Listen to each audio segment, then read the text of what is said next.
Tengan ustedes un gran saludo. Mi nombre es Mauricio Ernesto Farfán Espinosa, docente de la carrera de Derecho y docente del prefacultativo sobre el libro que estamos finalizando, que es la Teoría General del Derecho de Norberto Bobbio. Antes de explicar y analizar el capítulo quinto denominado Los ordenamientos jurídicos y su interrelación, es necesario recordar a los postulantes la imperiosa necesidad de tener un diccionario jurídico elemental, repetir, estudiar y sobre todo resaltar todos los fragmentos, frases y teorías de los diferentes autores. Eso por una parte. Y por otra parte, es necesario que ustedes puedan verificar y precisar de que estas grabaciones solamente son unas referencias que le permiten al postulante tener mayor conocimiento. Ahora bien, los ordenamientos jurídicos y su interrelación es un tema por demás sencillo y fácil de entender, porque este tema va a hablar sobre aspectos ya relevantes, que es el monismo jurídico, que es el pluralismo jurídico. Vamos a hablar sobre las diferentes corrientes sobre el derecho positivo, el derecho natural. Vamos a hacer algunos criterios sobre la validez de los diferentes tipos de ordenamientos jurídicos.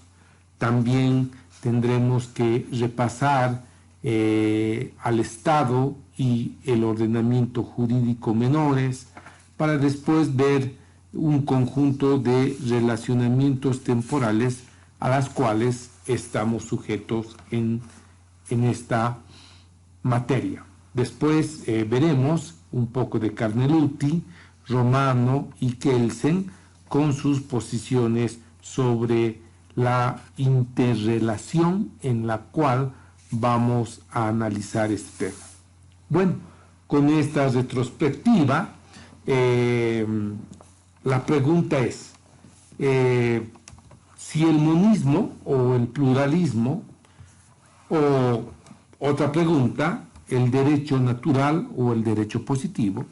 Y en este capítulo quinto de los ordenamientos jurídicos y su relación, vamos a ver qué es lo que sucede y los problemas que enfrenta el ordenamiento jurídico cuando nacen en el exterior de un ordenamiento. ¿Qué es lo que sucede? Porque en este artículo vamos a hablar sobre el derecho canónico o el derecho eclesiástico, porque obviamente es también un sistema jurídico. Entonces, en las primeras condiciones en las cuales se puede hablar de relaciones entre ordenamientos, que es la existencia de más o dos, lo necesario es precisar los siguientes. Interrelación. ¿Qué entendemos por interrelación?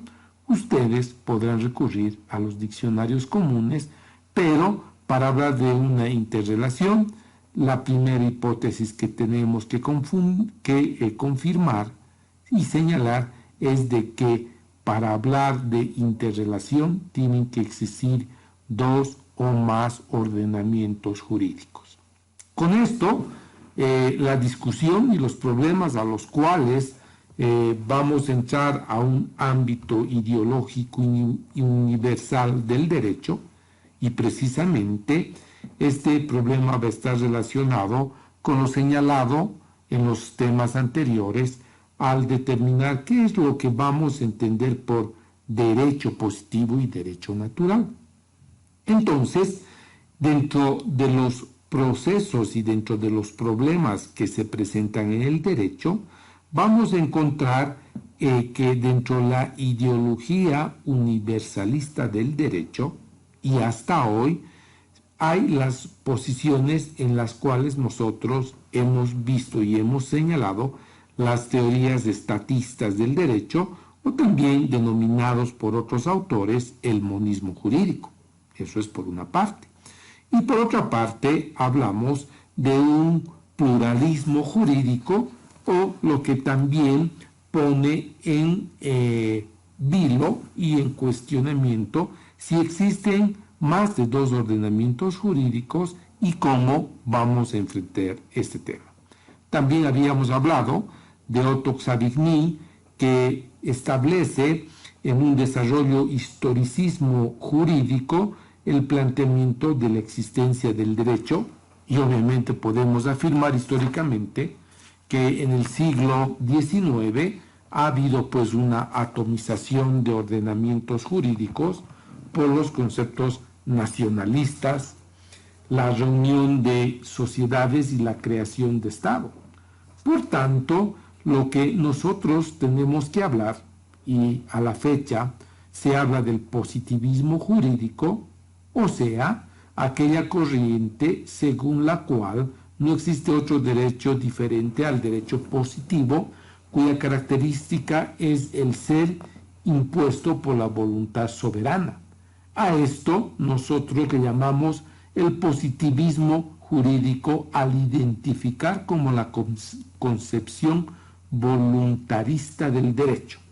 Entonces, la primera fase a la cual nosotros podemos decir de manera general es que estamos imbuidos dentro de lo que es el positivismo jurídico. Claro, ejemplo de eso, de un positivismo jurídico, son las normas fundamentales a las que llama Hans Kelsen, y obviamente a todas las denominaciones de los autores que a la fecha se llaman las constituciones políticas del Estado. Y en una segunda fase, la pregunta es, ¿cuál es la existencia y la validez con relacionamiento al pluralismo jurídico? Y esta denominación se la determina como una institución que, a diferencia del positivismo jurídico, va a tener algunos rasgos que ya los hemos visto, que obviamente tiene un contenido altamente significativo desde el punto de vista del derecho universal. A esta se la puede llamar la institucionalidad, porque su tesis principal es que hay ordenamientos jurídicos donde quiera que haya una institución, o sea, un grupo social organizado. Como verán, estas posiciones se contraponen con la aceptación de la teoría pluralista institucional. El problema de la relación entre ordenamientos no comprende ya solamente el problema de las relaciones entre ordenamientos estatales, sino también el de las relaciones entre ordenamientos estatales y los ordenamientos diferentes de los estatales. Entre los ordenamientos no estatales se va a distinguir 4 tipos que ustedes los van a ver y lo van a analizar y estudiar en la página 235.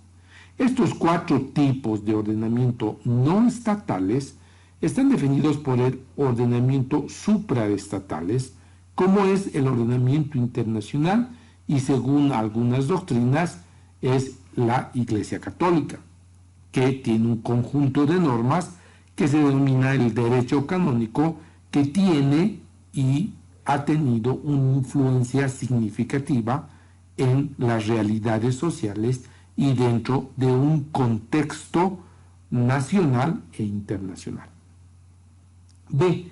El ordenamiento infraestatales, como los propiamente sociales que el Estado reconoce, limitándolos y absorbiéndolos, que vamos a ir explicando.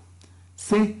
Ordenamientos colaterales al Estado, como el que habíamos dicho, la Iglesia Católica, según una concepción, o también las concepciones internacionales, de acuerdo con la concepción dualista. Y por último tenemos el ordenamiento antiestatal, como la asociación para delinquir las sectas secretas. Por tanto, Viendo este tema con referencia a un ordenamiento no estatal, en estas 4 premisas, obviamente el universalismo en cuanto al criterio de la relación del ordenamiento jurídico no solamente es una tendencia, y esta en los últimos años ha tenido obviamente la creación de organismos internacionales, los cuales crean normas jurídicas y que se relacionan con los ordenamientos jurídicos estatales. Si ustedes revisan la Organización de las Naciones Unidas, que es la necesidad de crear un conjunto de normas jurídicas que van a tener aplicación en los estados, obviamente este ordenamiento supraestatal es un organismo vivo que obviamente tiene que tener una relación y una vinculación con el ordenamiento jurídico. Ejemplo, solamente revisen el artículo 410 de la Constitución Política del Estado Boliviano, donde se aplica por encima, supra de la Constitución, todos aquellos acuerdos sobre derechos humanos. Por tanto, no podemos, bajo ninguna circunstancia, abstraernos de ese ordenamiento supraestatal con referencia a la influencia y la relación de la norma, en este caso el ordenamiento jurídico boliviano. Esto solamente bajo los 2 criterios que nosotros tenemos que debatir, y obviamente durante nuestra vida de estudiantes siempre vamos a ver la coexistencia en que se va a negar de que debe haber un ordenamiento jurídico único o un pluralismo jurídico. Por tanto, el derecho positivo va a reunir todas aquellas experiencias del derecho positivo existente y obviamente va a tratar de dar soluciones a estos problemas sobre el grado material, de validez, de forma, de la relación de los ordenamientos jurídicos. Por ejemplo, en los últimos años existen normas de carácter internacional casi estandarizadas que emiten organismos internacionales y que son de aplicación y sanción por parte de todos los Estados miembros. Por ejemplo, el trata de personas, los delitos de contrabando, etcétera, etcétera. Por tanto, una de las acepciones de una teoría pluralista institucional en cuanto a un ordenamiento supraestatal va a ser la creación de la Organización de Naciones Unidas. Y para colocar otro ejemplo, por ejemplo, la Organización de los Estados Americanos también se podría colocar como ejemplo. Ahora bien, existen diversos tipos de relaciones entre ordenamiento jurídico. Obviamente, existen ordenamientos jurídicos superiores y ordenamientos jurídicos inferiores. Esto ya lo habíamos visto, pero lo que tenemos que imaginarnos es una pirámide en cuanto a la validez, a la vigencia, a la forma en la cual tenemos que llegar a hacer ciertas clasificaciones, de las cuales vamos a tener algunos criterios en los cuales vamos a hacer sus subdivisiones para poder entender. En el primer criterio, la primera clasificación que podemos señalar con referencia a los diversos tipos de relaciones entre ordenamiento, está el criterio de la validez. Y este criterio de la validez tiene una relación en la subclasificación de relación de coordinación y la relación de subordinación, y entre paréntesis, o recíprocamente de supremacía. Típicas relaciones de coordinación son aquellas que tienen lugar entre los estados soberanos y que dan origen a ese particular régimen jurídico. Ya estamos hablando de la coexistencia y de una autolimitación recíproca. Las relaciones de subordinación, por el contrario, van a ser aquellas que dan entre el ordenamiento estatal y los ordenamientos sociales parciales, obviamente, un grado de validez en cuanto a lo que queremos hacer. Por tanto, este primer criterio, con referencia a los diversos tipos de relación entre ordenamientos, vamos a tener la validez en cuanto al grado y la va a subdividir en relaciones de coordinación y en relaciones de subordinación, que ya las hemos visto. Pero veamos un segundo criterio que va a clasificar la relación entre ordenamientos jurídicos que van a tener en cuenta la extensión recíproca de los respectivos ámbitos de validez. Y aquí podemos tener tres tipos, las va a subclasificar en tres tipos en este segundo criterio. A, las relaciones de exclusión total; B, las relaciones de inclusión total; y C, relación de exclusión parcial, y entre paréntesis pone o inclusión parcial. ¿De qué trata la exclusión parcial en este segundo criterio? La exclusión total significa que los ámbitos de validez de los dos ordenamientos están delimitados de modo tal que no se sobreponen mutuamente ninguno de los otros. Queda claro de que esta validez de estos ordenamientos jurídicos no se van a sobreponer y obviamente van a estar interrelacionados. Vayamos en el segundo criterio de la página 236 con referencia a las relaciones de inclusión total, que significa que uno de los ordenamientos jurídicos tiene un ámbito de validez comprendido totalmente en el otro. Y en el segundo criterio, en el inciso C, habla de las relaciones de exclusión parcial y entre paréntesis o inclusión parcial. Este criterio, segundo criterio, inciso C, establece la exclusión parcial o inclusión parcial, que significa que dos ordenamientos tienen una parte en común y una parte que no lo es común. Entonces, en este segundo criterio, resumimos, lo subdivide en tres: relacionamiento de exclusión total, relaciones de inclusión total y relaciones de exclusión parcial o inclusión parcial. Bueno, ahora veamos el tercer criterio. El tercer criterio se identifica en la página 238 cuando nos dice que debemos considerar los ordenamientos jurídicos dependiendo desde el punto de vista y el valor que se le va a atribuir a las reglas de otros ordenamientos jurídicos con los que está en contacto. Nos encontraremos obviamente frente a tres situaciones que las tenemos que explicar, y este tercer criterio establece tres, va a clasificar en tres. El tercer criterio: A, de indiferencia; B, rechazo; y C, absorción.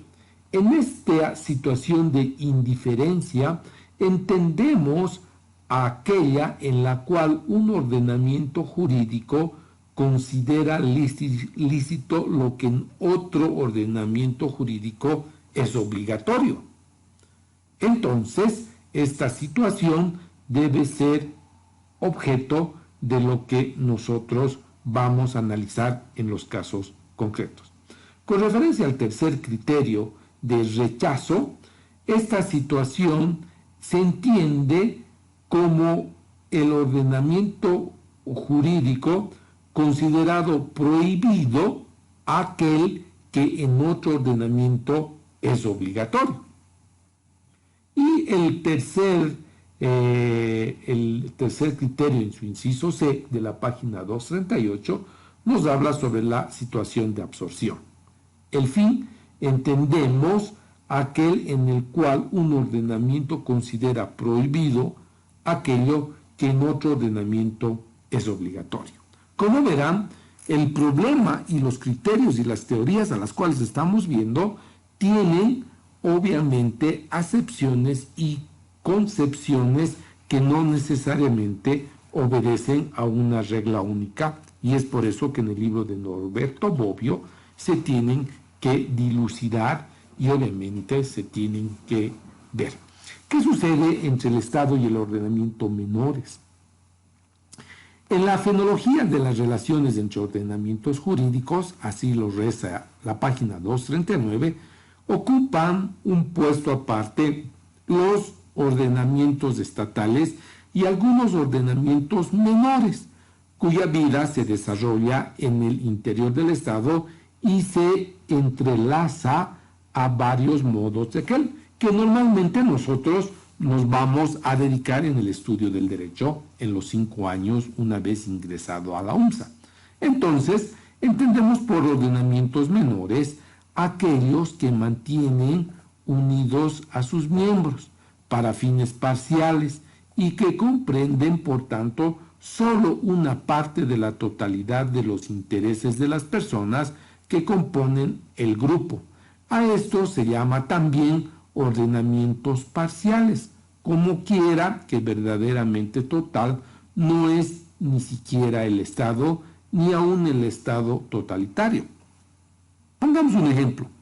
Nosotros nos asociamos para realizar una actividad económica lícita y por tanto recurrimos al Código de Comercio y hacemos una sociedad de responsabilidad limitada entre 4 o 5 personas y tenemos un conjunto de reglas positivas, normas jurídicas que va a establecer nuestra relación dentro de esa sociedad. A esto se va a llamar un ordenamiento menores que se encuentra obviamente dentro de un ordenamiento de un Estado.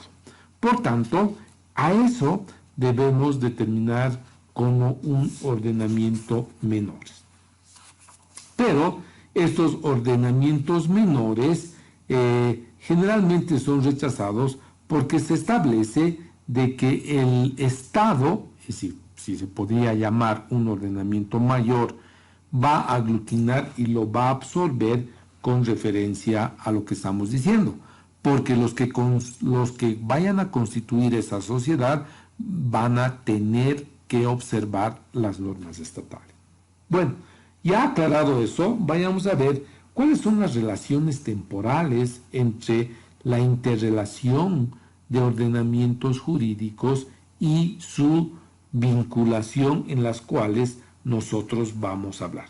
En este subtítulo, en el 85, página 241, hablamos de los ordenamientos originarios, a los que se le atribuye por consenso el carácter de ordenamiento jurídico, como son los ordenamientos internacionales, que ya hemos puesto como ejemplo, y el ordenamiento jurídico a la que hace mención el texto, que es la Iglesia Católica.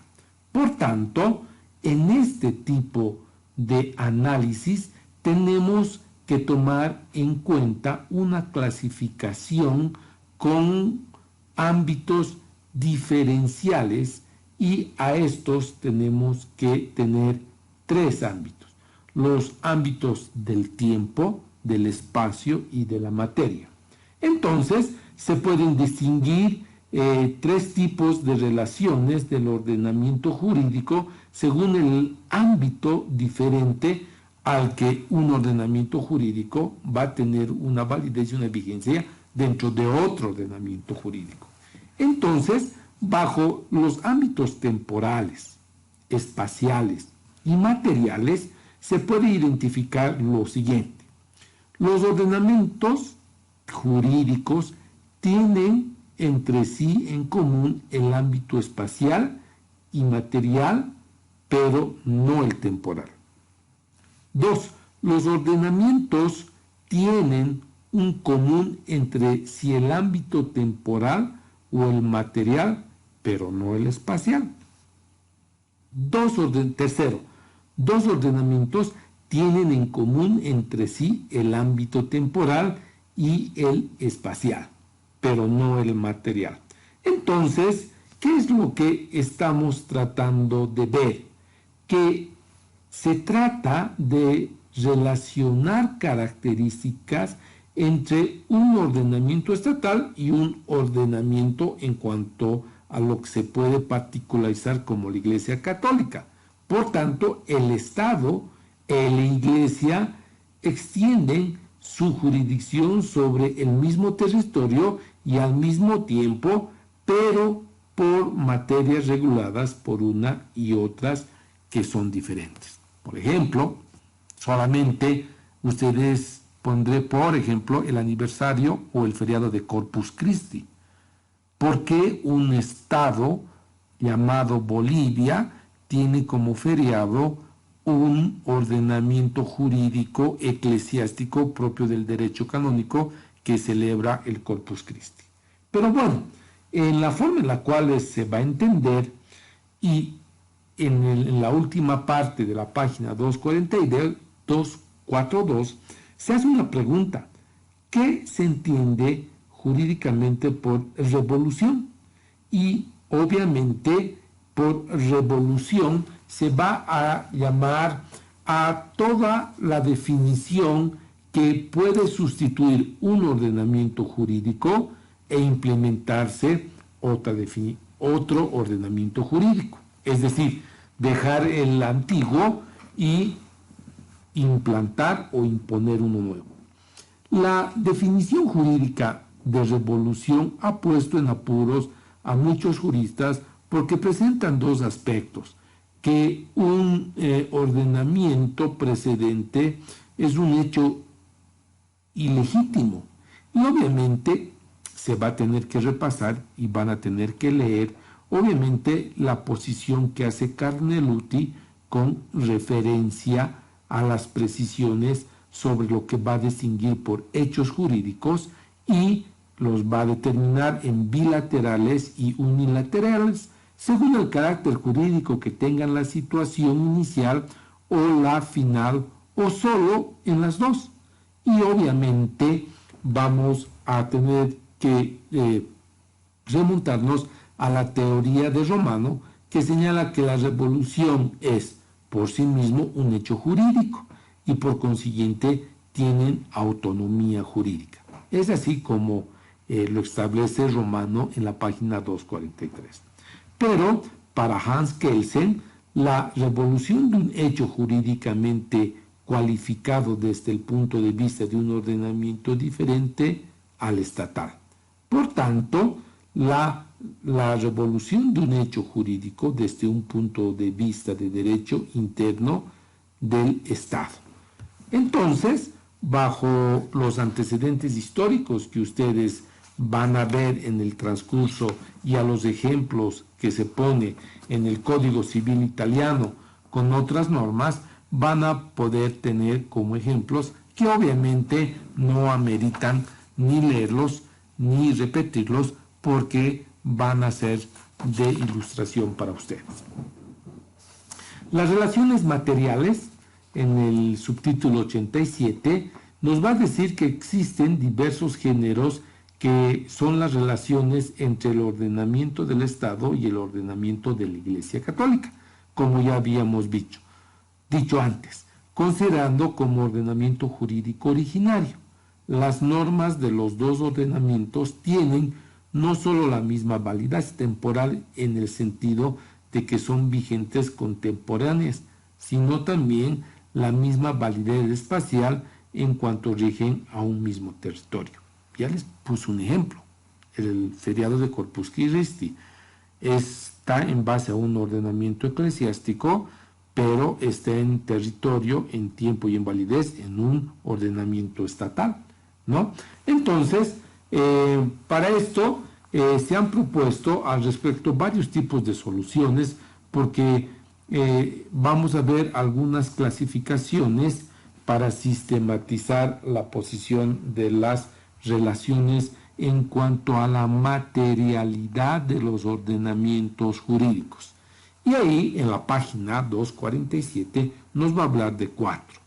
El reductio ad unum se distingue según se trata de la reducción del Estado a la Iglesia, entre paréntesis la teocracia, o la Iglesia al Estado, seraropapismo en la época imperial, etc.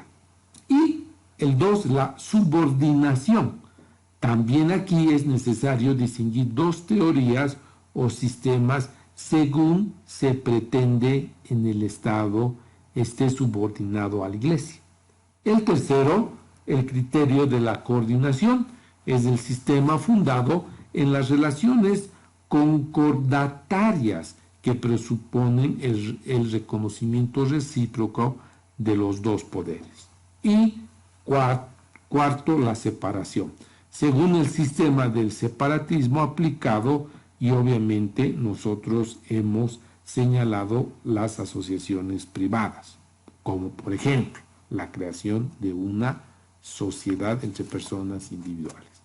Como verán, queda claro que el reconocimiento de estas doctrinas y las más aceptadas tienen una importancia con referencia a lo que después se va a ver con el presupuesto, que se va a entender como la situación en la cual el ordenamiento jurídico externo, ya sea el canónico o el otro estado, se utiliza para precisar las características de un determinado tipo, el cual el ordenamiento interno atribuye determinadas consecuencias que no solo necesariamente sean las mismas que le atribuye el ordenamiento externo, y el reconocimiento para efectos civiles, que se trata del caso en el cual el Estado no asume un compromiso regulado por el derecho de la Iglesia, pero presupone que su propia reglamentación, sino que renuncie a la reglamentación propia, limitándose a reconocer efectos civiles de la regulación.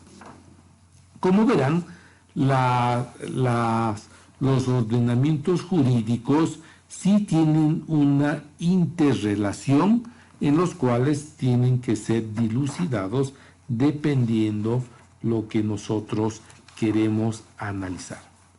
Como verán, ya hemos concluido con la segunda parte y solamente queda despedirnos porque hemos terminado el libro Teoría General del Derecho, reiterando nuevamente que estas exposiciones solamente son de carácter referencial y no así de carácter oficial.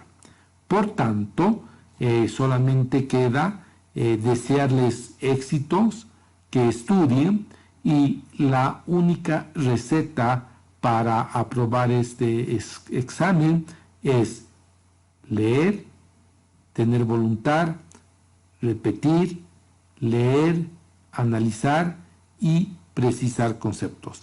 Ha sido un gusto dar unas referencias teóricas generales del derecho y obviamente para el examen solamente analizar y ver este libro. No consulten otros libros porque el examen va a ser específicamente sobre Norberto Bobbio. Tengan ustedes éxitos en sus exámenes y será un gusto encontrarlos y verlos en las materias de primer año, donde mi persona dicta la materia de Derecho Económico y Derecho Civil 1. Éxitos en sus exámenes y nos estaremos conociendo personalmente. Hasta luego.